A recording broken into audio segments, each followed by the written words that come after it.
ito ay rated SPG. Striktong patnubay at gabay ng magulang ang kailangan. Maaaring may masiselang tema, lengguwahe, karahasan, sexual, horror o droga na hindi angkop sa mga bata.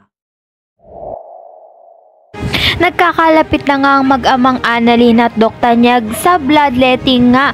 Kaya naman nga kinamusta ni Chang Susan kung ano nga raw ang kalagayan nga nito ni Annalyn.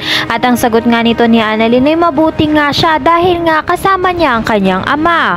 Natunugan nga itong si Moira na kasama nga ni Doc Tanyag nga itong si Annalyn sa bloodletting. Kaya naman nga dumating nga itong si Moira at sabi nga nito ni Doc Tanyag ay wala nga raw siyang dapat ipag-alala dahil nag-volunteer nga lang itong si Annalyn. At ito ngang si Giselle ay tatapatin na nga itong si Doc Benitez na kung ano ngang raw ang tinatago niya nga dito kay Lynette ay dapat sabihin niya na nga. At pinagsusinungalingan pa nga rin ito ni Doc Benitez na wala nga raw siyang tinatagong katotohanan.